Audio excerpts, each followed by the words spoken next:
tiger noise there.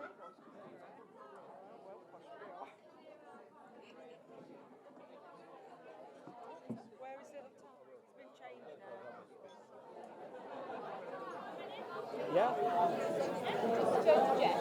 It's got a number box. The last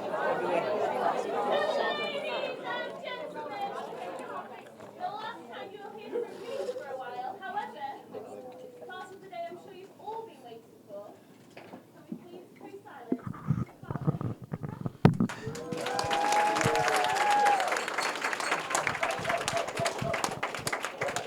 I'm glad you're clapping now, and you've obviously heard the speech yet. Everybody hear me okay? Yeah? Good. Okay. First things I'd like to say is thank you all very much for coming and sharing the day with us. It's been a lovely day so far. Everything's been perfect, so hopefully that will continue. So please relax, enjoy it, drink as much as you feel you have to, Ivers. And really enjoy and relax and enjoy the evening with us. Thank you very much. This next thing I'd like to say is just a massive thank you to Danielle and everybody who's organised everything today. It's really lovely. We came up here about a year ago and had a look at it, and we really were impressed with what they do, and they've not disappointed today. So thank you very much to everybody who's been involved in that. And first of all, I'm going to talk about Charlotte, and then I'm going to talk about Ross. Okay? But as I go through the speech, you'll notice on your table there's there's an envelope, one for every sort of 6 of you. If you'd just like to unravel that envelope and open envelope number 1, please. It's not a game. You can see from the shock on Charlotte's face, she wonders what on earth's going to happen next.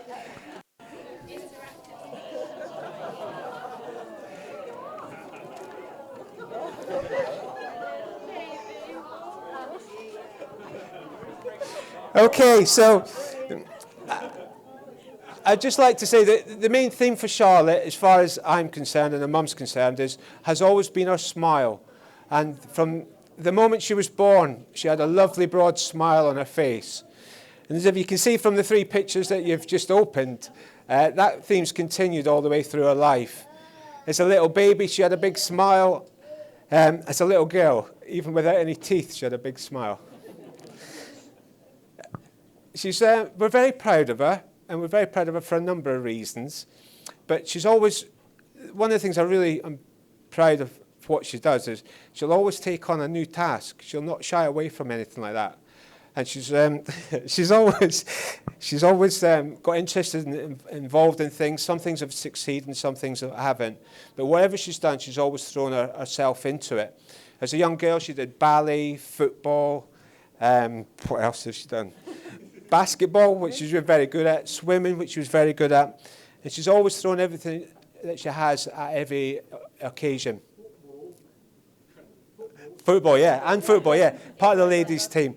She also went to China and raised a lot of money for Help for Heroes, as one of the pictures we'll see. If you open envelope 2, you'll see some of those pictures now.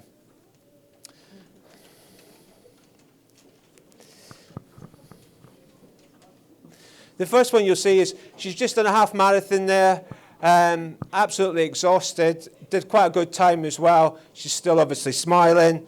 I think the next one's in Copenhagen. She's swanning about on a push bike, smiling again. And the last one's obviously on the Great Wall of China, where the heat was tremendous. The heights were very high, but she's always just kept smiling all the way through.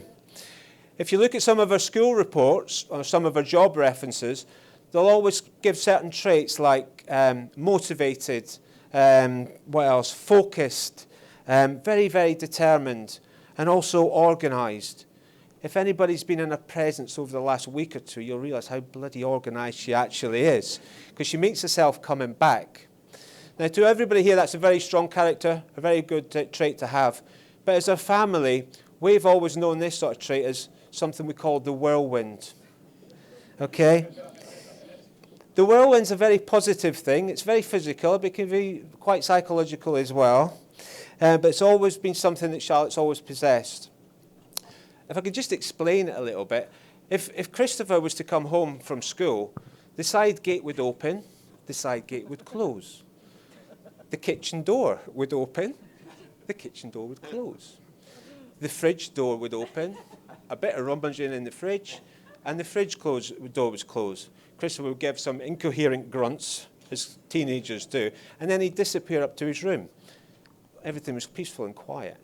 2 minutes later, the side of the house would rattle, as Charlotte would barge open the side gate, which would hit the side of the wall. She'd then come into the kitchen door. That would swing open, hit all the kitchen units. Her school bag would be dropped on the floor. She too would go in the fridge, plunder what was ever in there, and then disappear into the living room and watch a film, which we all had to listen at great volume.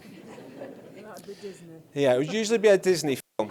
If Christopher's entrance was like a little breeze, Charlotte's was always a massive whirlwind. But we love her for that.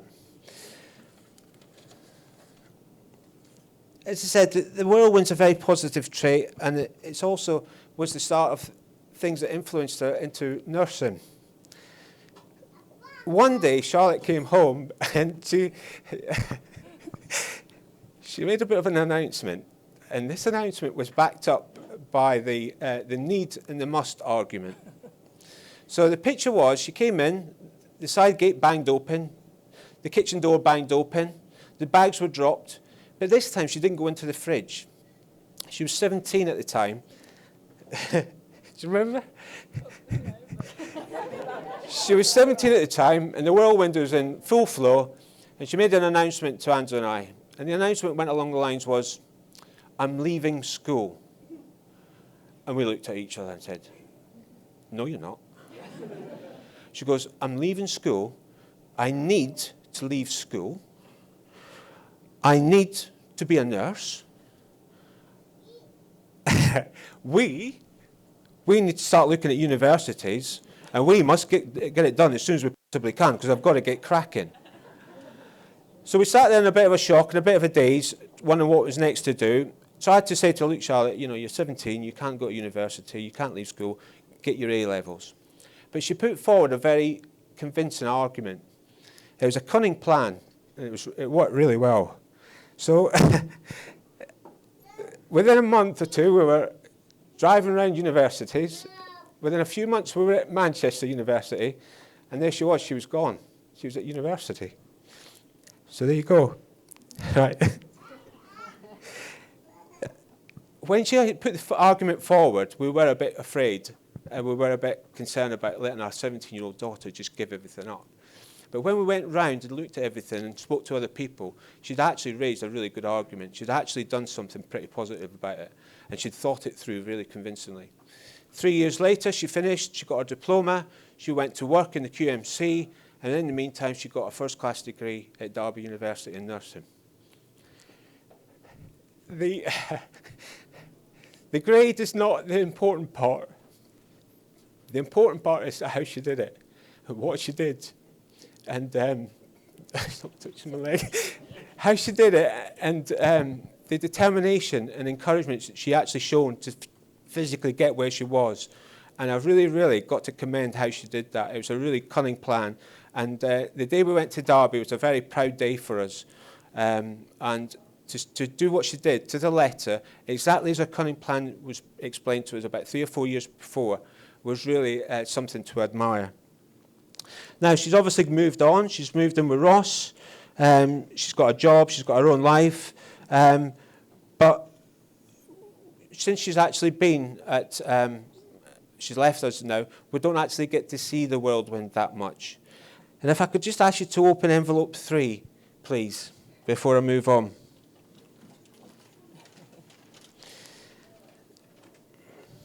Envelope 3 is just her receiving her degree, basically, after everything that she's worked through, after everything that she's planned. And I probably should have showed you that a little bit earlier. But that's her receiving her degree, her first-class honours in nursing. Well done, Charlotte. What an absolute cunning plan that was. Right.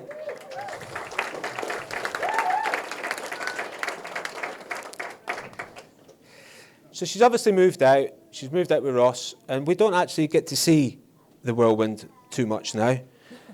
We do miss it from time to time, but life is a lot more peaceful since the whirlwind. The gate survived.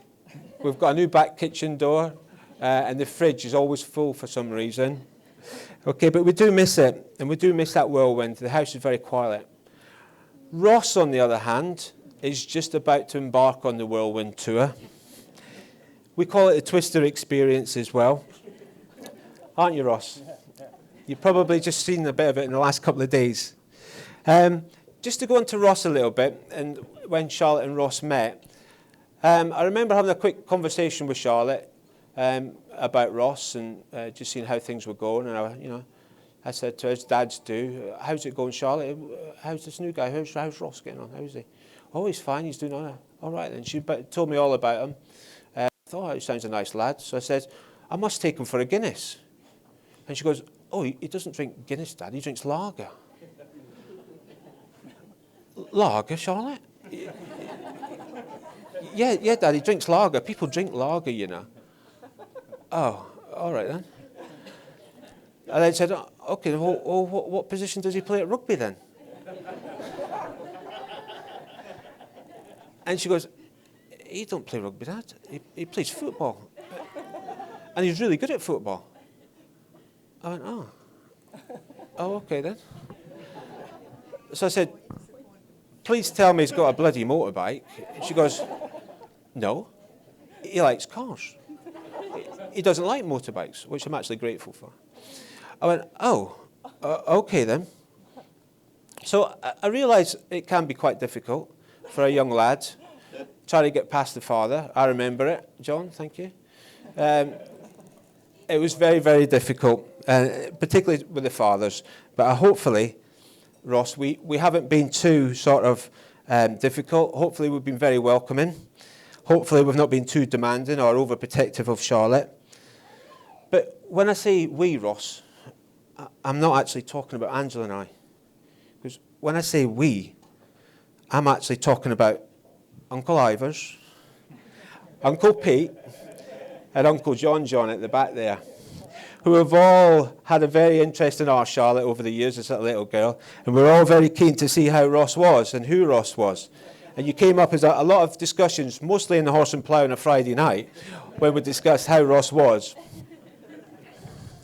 So we accept your lager drinking, Ross. We accept that you're a good footballer, although it's the wrong shape of ball. We're glad you don't have a motorbike, as I said earlier. But it's obvious, Ross, to all of us, that you're a lovely, lovely guy. It's obvious that you're going to care for Charlotte. It's obvious that you're a very kind and very thoughtful guy. But that wasn't why we thought you were such a good lad. The reason that you've actually excelled, Ross, the thing that clinched the deal for you, and the one thing that made you stand out from the whole crowd, was that you booked your wedding reception in a brewery.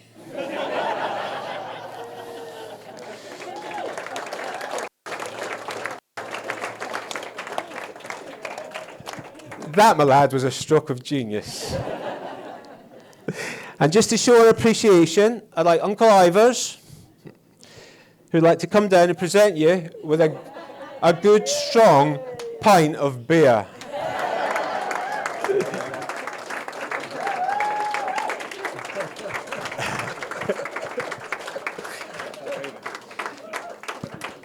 If you'd like to open envelope number 4, please.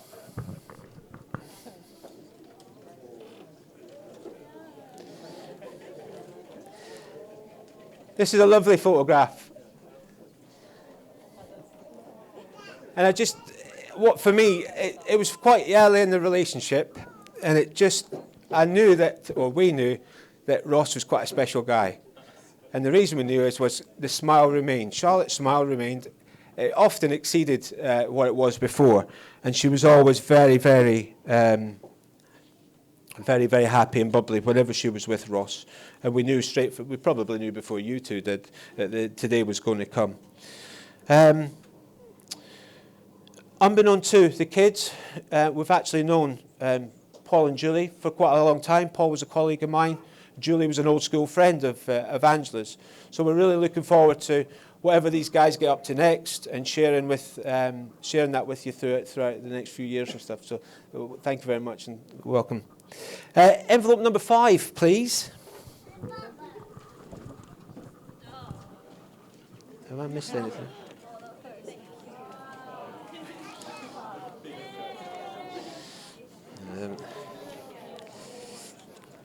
Right.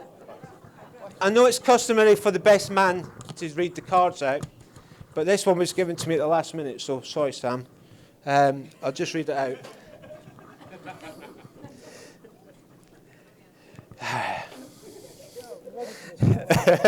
Yeah, I'm not sure I am. Dear Mummy and Daddy, congratulations on getting married. I'm sorry I can't be there, but you've sent me on an impromptu sleepover. Have a lovely honeymoon, with or without me too. I'll be fine. Lots of love, Isla Pants.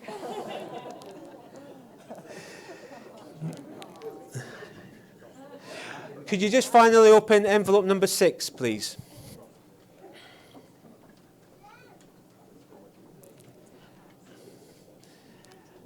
Did you? Ladies, it's a lovely picture of Ross and Charlotte. And just whilst I'm showing you this picture, I wonder if you could all be upstanding, please, and join me in a toast. It's a toast to Ross and Charlotte, Mr. and Mrs. Brown.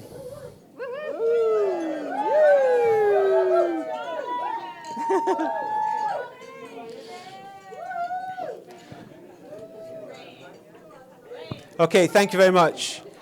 If I can just pass you now on to my son-in-law, Ross, who's got a few words to say. Thank you. So, thank you, Graham, for your kind words. So, hi everyone, and welcome to our wedding day. I'll get straight to the point. She is warm, loving, feisty and fun. But unfortunately, Isla can't be here today. So, firstly, I'd like to let you know that the venue was all my doing, so you can thank me later. I was initially met with, Ross, I am not getting married in a brewery. My clever and cunning plan to get Charlotte to view the venue was all down to selecting Charlotte in the most vulnerable state of mind, post-night shift. I realised this tactic worked, as this is how I convinced Charlotte to marry me. Post-night shift and straight out of the shower. Bit creepy, but...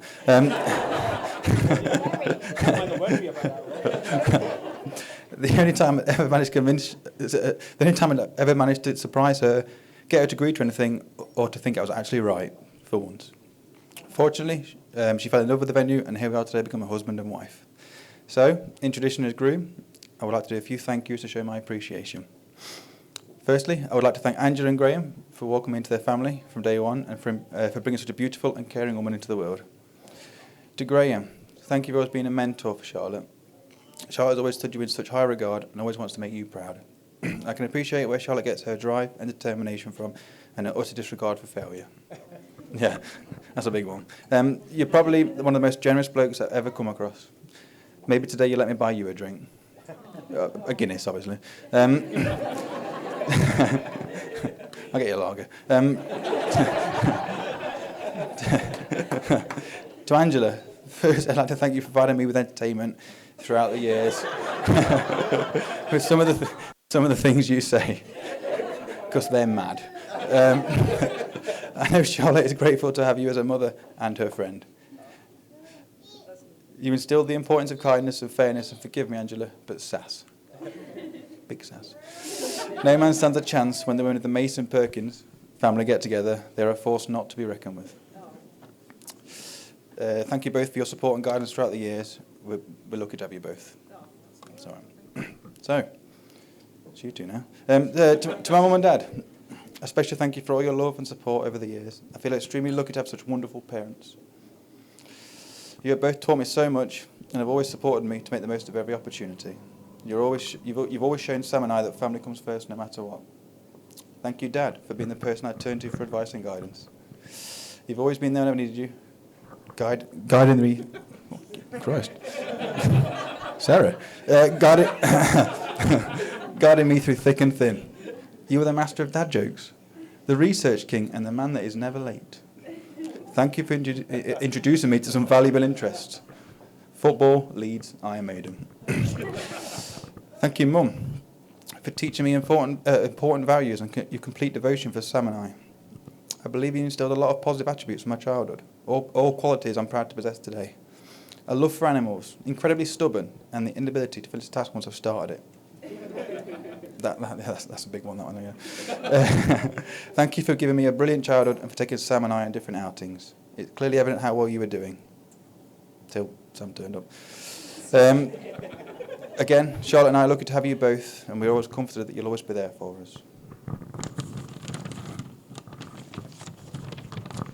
Sam.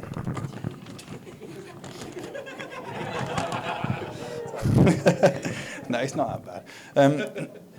I would also like to thank my best man, Sam. You have been following me around and annoying me for a lifetime.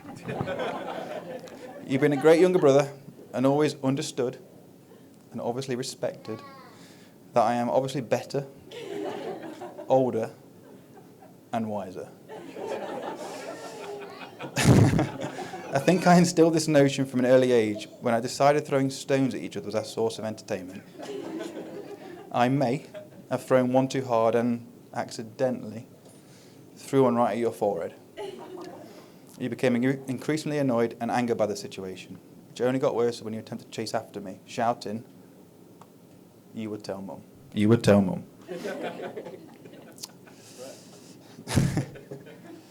Acting as older brother, I managed to persuade you not to, convincing you that we would both get in trouble. A story that we've only told our Mum probably in the last 3 months. Yeah. But on a serious note, as close as we were as children, I'm proud how close we continue to be as adults. I'm proud to call you my brother, but it's even better to call you my friend. It's nice knowing you're only a stone throw away. Oop. Oop. And please know Charlotte and I will always be there for you and Olivia. Where am I? Thank you for helping throughout today and being brilliant in the lead up to the wedding and arranging a great stag do. Rest in peace, Molly. Molly. To Jess and Olivia. Jess and Liv. Thank you for all the hard work you've put in for today and the run up to the wedding. Also for not taking Charlotte to Vegas. That would have been dreadful. I know Charlotte's felt nothing but support from the pair of you. Yeah. Knowing that any concern she had, she can turn to you both in a heartbeat. I know Charlotte regards you both as a sister she never had. Thank you, ladies. You both look wonderful. I would also like to thank the groomsmen, Storm, George, and Kev, who have helped throughout today and made the run-up as smooth as we had hoped. As always, your priorities are spot on. Do these socks match my tie? George. And can I have a top hat and umbrella like the penguin from Batman? Storm. No! Sadly not, lads, but thanks for your efforts. Finally, I would like to thank my gorgeous new wife, Charlotte, who without a doubt, and would not be half the man I am today. I'm only kidding. When Charlotte reminded me I had to do a speech, obviously dread was the first thought. Yeah. I felt like I was being set up for failure, because trying to put into words how much I love Charlotte felt impossible. Charlotte, you just make everything better. I know everything will be okay with you by my side. Marrying you is the easiest and best decision I've made. And Isla. You're the voice of fairness, the most matter-of-fact person I've ever met, and you push me every day to be better. Be bolder and be braver. I hate to admit it, but I just always want your opinion on everything. Oh, yes. Yeah, too much. Yes, we bicker, joke, and disagree on certain things from time to time. On occasion, it might. On occasion, it is my fault. But you are miles ahead of everyone, completely league on your own, and I will attempt to keep up with you for the rest of our lives. I wouldn't trade one day with you for 100 without. What a pretty, elegant, confident, happy, driven, powerful, and uplifting woman you are, Charlotte, with your infectious laugh and a smile that can light up any room. I am so very honoured to call you my wife. Now please all join me in toast to Charlotte, the bride, stunning as always.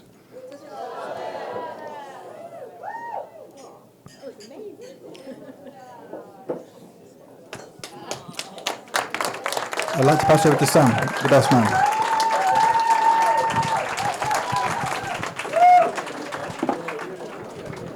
So the tragic thing is, I'm going to echo everything you just said, which is pretty annoying, actually. So for everyone who doesn't know me, my name's Sam. I'm Ross's younger brother, and I actually secretly hoped that since the day he told me he was getting married on April Fool's Day, that I would be asked to be the best man. And then I realised that actually it came with a lot of responsibility in organising, like the stag do, and then standing in front of all of you lovely people here today. So, yeah, words, emotions, and public speaking are not my strengths by any means. Olivia knows only too well how distressed I get when I write my name in a birthday card. So it's been quite a test today. This speech has been rewritten about 4 times with about 100 edits.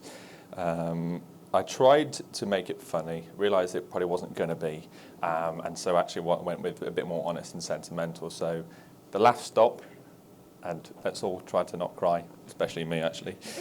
So when I first wrote the speech, I thought about the times when I was younger, and my mum would say to me, "Who's your best friend?" I'd be about 4 at the time, and I would take a time to consider this, and then say, "Ross." And she'd go, "Well, he doesn't really count, he's your brother, so who's your best friend?" And I'd go off and think about it again and go, "Well, Ross." And it didn't make much sense, seeing as for the first 3 years of my life, he just walked by and squeezed my head, because he just wasn't happy that I existed. And then I thought we'll get some embarrassing stories in there, make him look a fool, like when we're in Las Vegas and Ross turned down a toilet because the door was too small. He didn't want to get seen behind the toilet. And so on the drive home, which was 4 hours, he pulled over and squatted behind a bush and earned himself the nickname Bush Tucker Brown. And even more recently, when he got off the bus early because he had to be sick, in a drunken stupor, realised he was on the last bus home, and this meant a very long and cold walk home. But as a true champ and hard nut he is, he took it like a man and just started crying.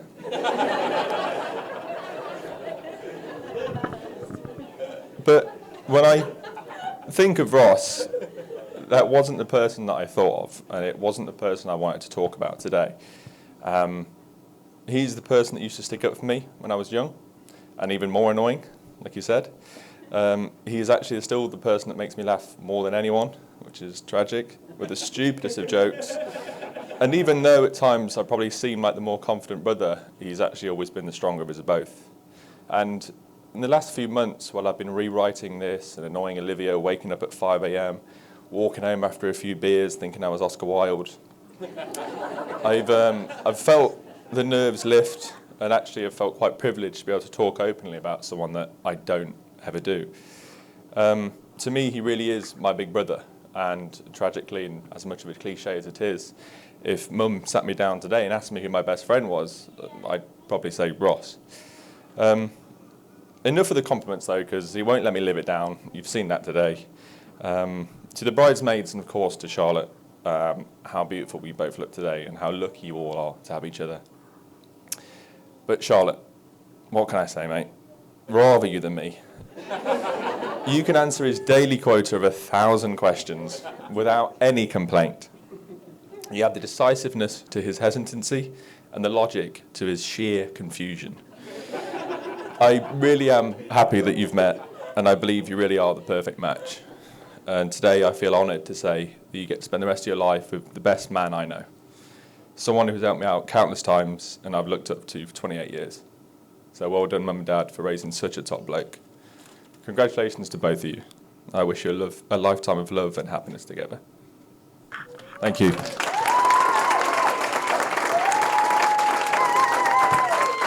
I think, Jess, if you're not making a speech, you are now.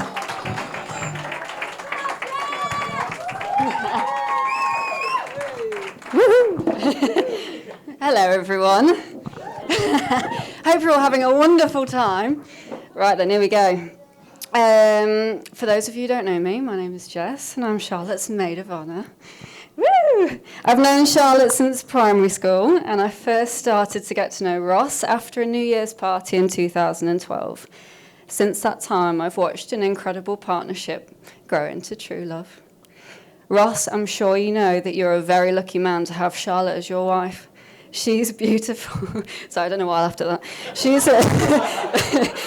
She's beautiful, loyal, patient, and kind.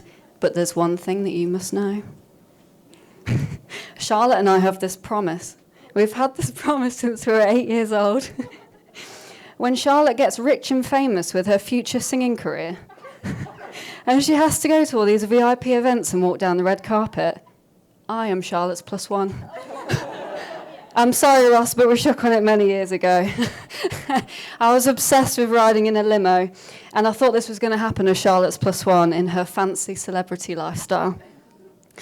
I was confident Charlotte was going to make it, so she would be the perfect person to be my personal life advisor. Even from an early age, she would be my go-to for any situation. She is my best friend, my sister, and hold on, and will always be my Charlie Mace. Woo, we're doing well. Okay, going back to the early days. 20-something years ago, we were running around Carnarvon Primary School playground together, admittedly mostly me following Charlotte. From that point on, we were best friends. For me, I'd found a sister who could help defend my battles. For Charlotte, she gained an admirer.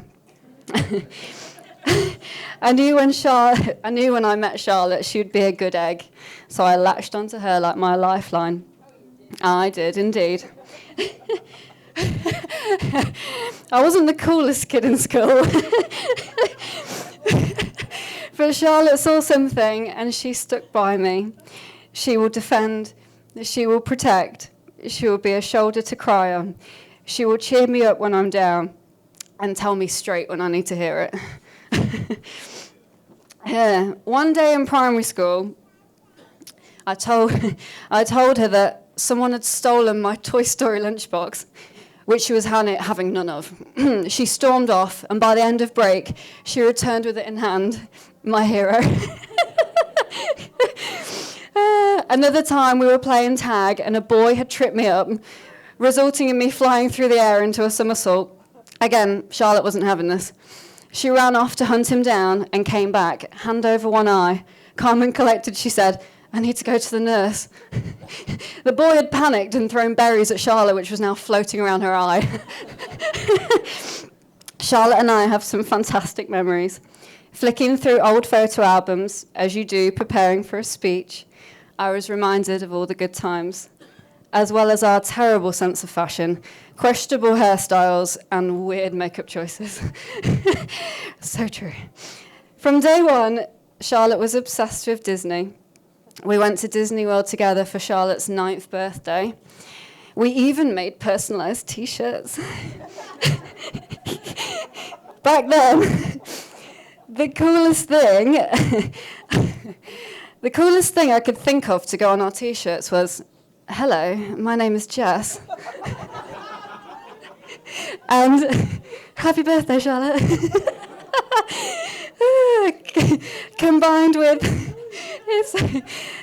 with random clip art images of Goofy and Mickey Mouse. We thought we looked amazing. Whew. I was so jealous of your Winnie the Pooh birthday meal. And when your parents randomly went out to buy jeans at 8 p.m, but to only return with an ice cream birthday cake. We even had matching pajamas, which I owned until my late teen years. We would spend days running around the living room, making up dance routines to Britney Spears, Steps, and Shania Twain.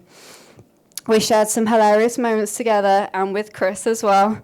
You were both siblings to me growing up, guiding me through life, more so me learning the hard way, but I guess that's what siblings are for. Charlotte once took me to football training. The once and only time she took me. Thinking that I had it all under control, going for a big kick, I completely missed the ball and resulted in another somersault through the air. To this day, I'm not sure how I still did that, but looking back, I remember Charlotte laughing her head off. At least I was entertaining. Another time, I tried to work the Sky TV remote at a family get-together. I accidentally changed it over to the adult channels. Oh no, where I am. Once you get Charlotte laughing, you're on your own. You won't let me forget that one, and a wise choice to take the remote away from me. I wouldn't change those memories for the world. And I look back at those years with a huge smile on my face. Whew, okay. Our friendship has grown from 6-year-old girls in summer dresses to women, and in Charlotte's case, a woman saving the world. That love and protection is now passed on to all her friends, her family, her work colleagues, and now her patients.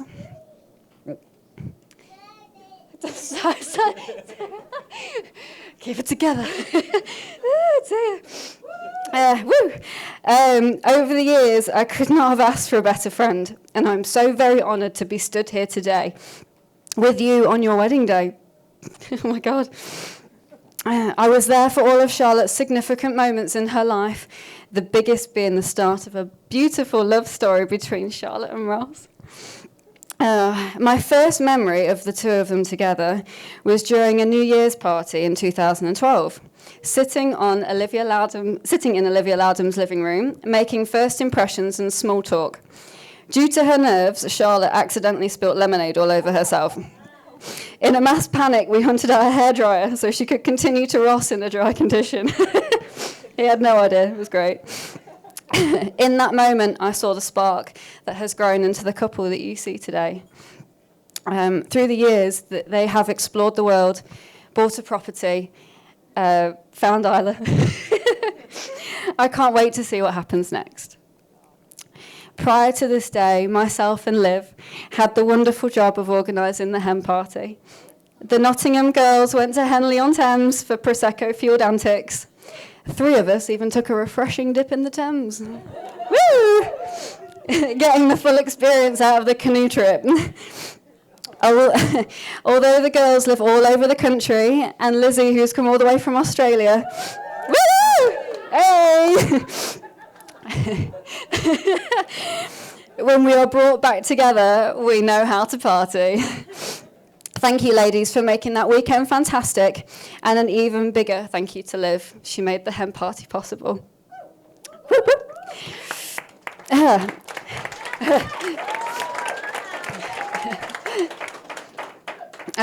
As for the rest of the wedding prep, Charlotte and Ross smashed it all. I want to say a huge thank you to Ross. Charlotte, sorry.